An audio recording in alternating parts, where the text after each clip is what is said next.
5, 4, 3, 2.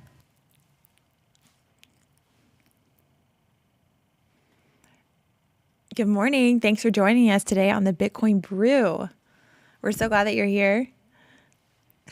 I was wondering, though, if we could get the teleprompter as well. Just jog my memory.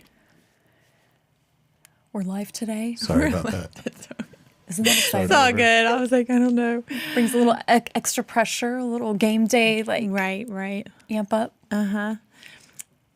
We are here today on the Bitcoin Brew, highlighting all things Bitcoin, crypto, and blockchain. I'm Becca, here with my co-host, Amy. And Amy, how's your week going so far? I had a nice long weekend. Took the kids to the zoo. Had a great time. Did you hear about the lion or something that got out?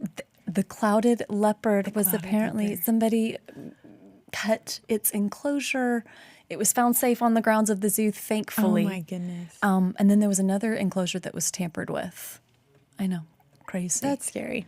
They had a camera and everything at the clouded leopard's enclosure, and they were doing some pieces on it. I was like, ooh, should have brought the Bitcoin Brew out here. But I did have some news about a zoo that I wanted to tell you about. Fort Worth Zoo is now accepting cryptocurrency as donations. That's amazing. That's huge. Right? They partnered with the Giving Block, which we've seen them partner with Upbring. It's also helping with Upbring child foster care and placement. So really neat partnership. I wanted to share that with you. Yeah, that's very exciting. Huge shout out to Maddie Parker making moves over there in Fort Worth. Okay, so this week in Bitcoin was kind of a big week, and we saw Bitcoin hit over 21,650.21 cents. If you're putting that in USD, signaling a rebound from the FTX scandal.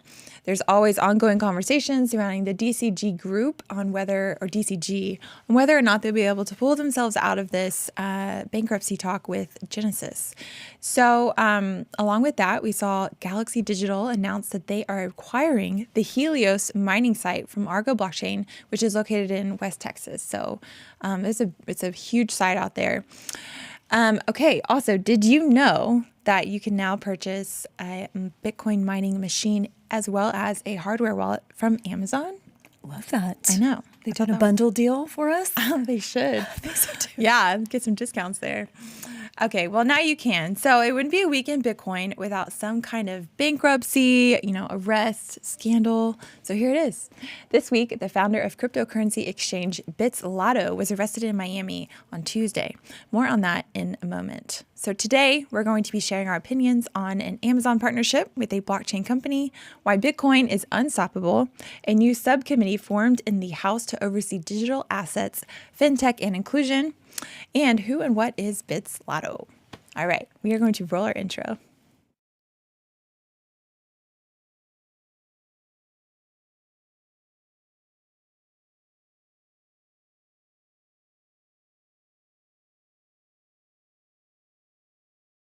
Wouldn't have it any other way. Roll that beautiful intro footage. I wonder if we have anybody joining us yet. Ooh. If you're here, please say hi. No one yet. No one yet? Okay. It's all right. It's all right. Oh, I forgot to say. Do you usually say about like...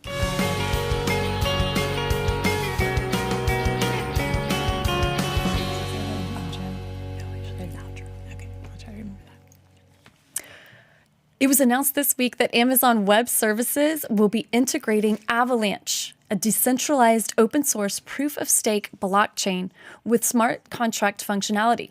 Some distinguishing characteristics of this platform include one validator's message is sent to another's and then another's and another's. Think sort of like a tiny snowflake rolls into a snowball, then becomes an avalanche. Okay. It's sort of the metaphor. Let's see. There are 3 chains that are used in Avalanche, X, P, and C. A little bit further, Sohail. Thank you, sir. It uses subnetworks launched by users that can operate with varied rules. So similar to Ethereum 2.0, they use something called a shard, and Polkadot uses something called a parachain. So let's talk about the 3 chains, X, C, and P.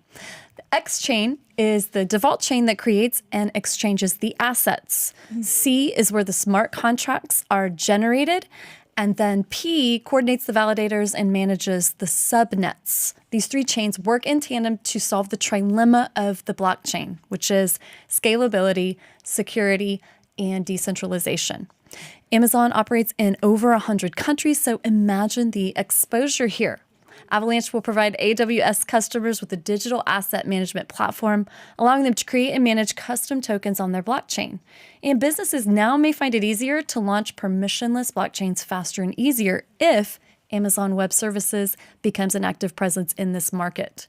The token AVAX has seen a healthy jump 30% since the announcement. That is significant. I mean, 30%. And Avalanche has been around for a while, right?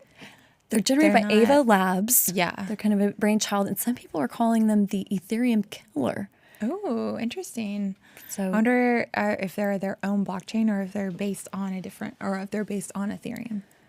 I don't know. I Probably should know not the if answer. people I are think calling it's them that. separate. Yeah. But good question. And good job for Amazon getting in the game. I'm kind of surprised that they're just now getting in, though. It's true. It's true. Yeah. I'm curious to see where this will go and how it will be applied to users. Yeah. Interesting.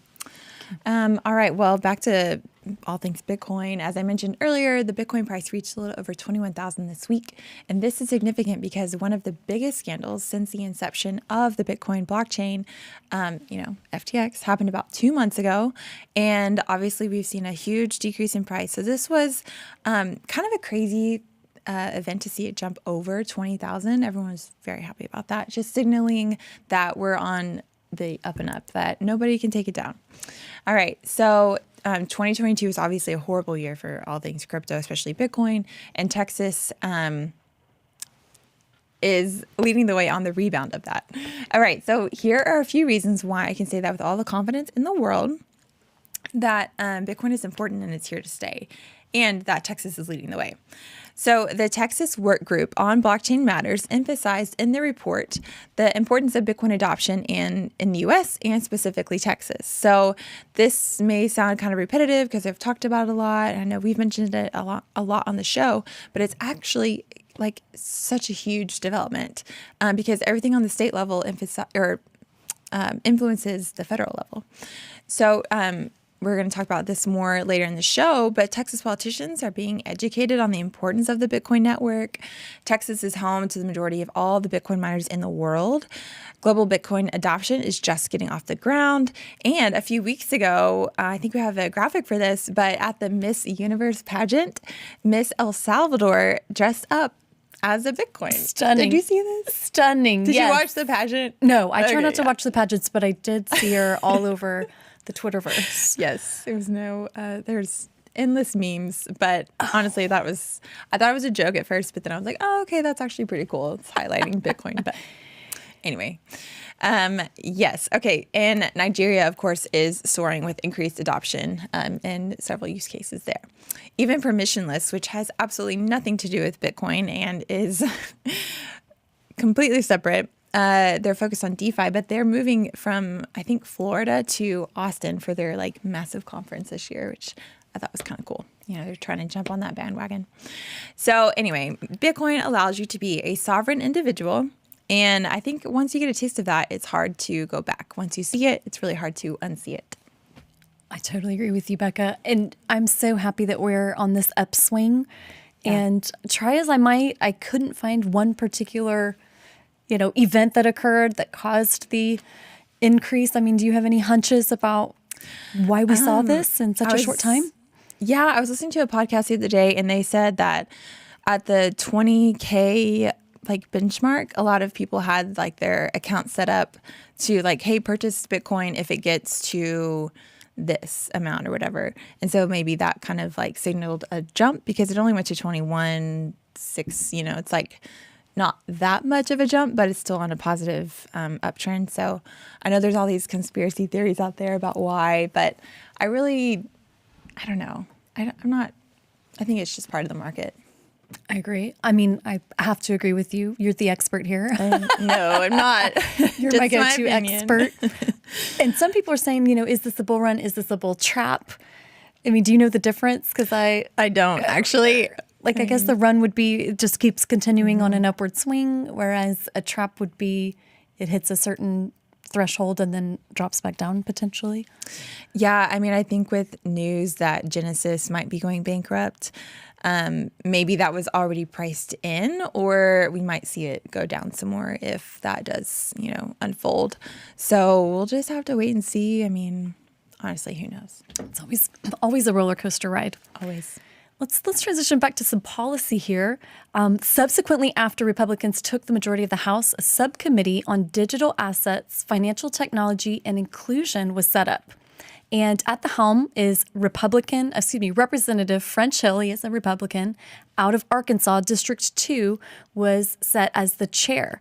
The vice chair of the subcommittee will be Representative Warren Davidson. He's a Republican out of Ohio who has also been active on crypto issues. The subcommittee's jurisdiction will cover the following 3 areas: providing clear rules of the road among federal regulators for the digital asset ecosystem, developing policies that promote financial tech and to reach underserved communities, and lastly, identify best practices and policies that continue to strengthen diversity and inclusion in the digital asset ecosystem. French Hill did some digging. He's been a member of the House since 2014. He served as a commercial banker and investment manager in Little Rock. He served as executive secretary to President Bush's Economic Policy Council. So knows his way around some traditional finance. 2021, he co-sponsored a bill that required the Board of Governors of the Federal Reserve System to study the potential impact of a U.S. central bank digital currency, CBDC, calling it important work. And I found this quote I wanted to share. He said this: "I look forward to working with my colleagues to ensure the U.S. dollar remains the world's reserve currency and that any U.S. CBDC assures that adequate privacy and security protections are in place and that private sector innovation leads the way." So here in Texas, we are not open to a U.S. central bank CBDC. In fact, the TBC has a resolution in direct opposition to it in this session. With Congress and the House being split, I don't see a lot of headway happening here from a federal level, but I do expect Texas to take a strong stand on this issue. Yeah, I think you'll talk to any Bitcoiner and they'll say, they'll give you a long list of reasons why CBDCs can't happen, shouldn't happen, won't happen. But I think that's cool that they're working on the working on the committee. I wonder if I'm assuming it's all Republicans on the committee. I mean, I know Warren Davidson and French Hill are, but yes, are there others on the committee? Not that I know of, but I didn't dive much deeper into who else is on it. Yeah, I wouldn't. I mean, I'm assuming it's all Republican. Sounds like a very conservative group, but yeah. Everybody brings their own opinion, and I think it's good to put out there on the table. But I do hope that they can bring in some people from across the aisle to work together, because CBDC really does align being anti-essential bank digital currency aligns with both parties once you dig into it a little bit deeper. So, yeah, we'll see where that goes. This was kind of an interesting experiment in looking into representatives and senators and whatnot and trying to figure out where they stand from a crypto perspective. There's actually like a rating scale of not crypto-friendly to very crypto-friendly. And this guy, French Hill, registered high. However, after some digging and looking into his CBDC work, it's like you've got to find those individuals that align with what your values are. Sure. Yeah.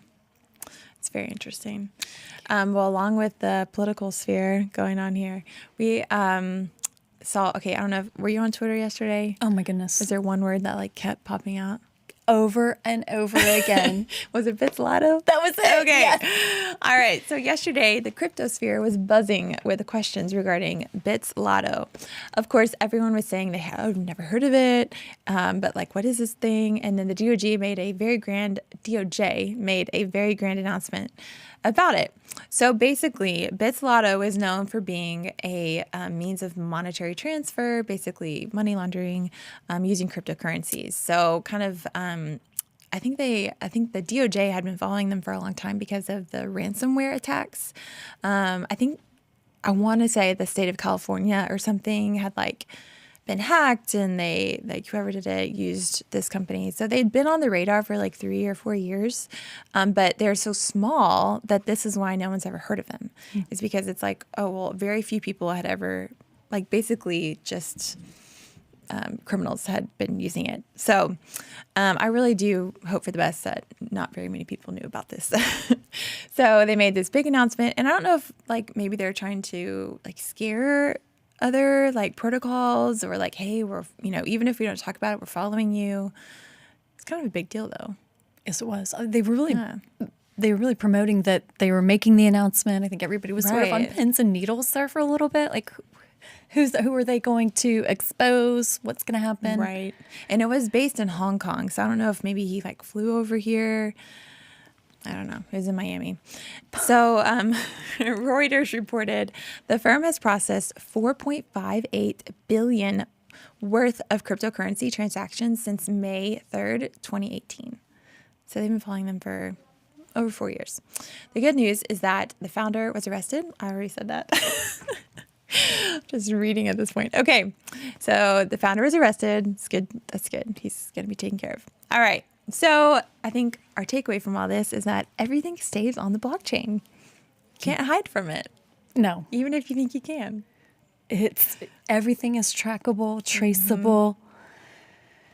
I wonder how long, like, do we know anything about this founder? I saw he could potentially get 5 years, which just sort of seems like a slap on the wrist. Yeah, for sure. I mean, who knows, like, what all is involved. Maybe he took a plea deal or something like that. I don't know. All right. Well, thanks for joining us on the show today. We're always so glad that you're here. You can find us on Instagram at bitcoin.brew, or follow us on Twitter. I'm Ray Bay Becca, and Amy is TBC Amy. Give us a like, follow, and any comments that you have about the show. We'd love to hear them. Thanks for watching. If you want to be part of the future that we are crafting here in Texas, join the TBC today.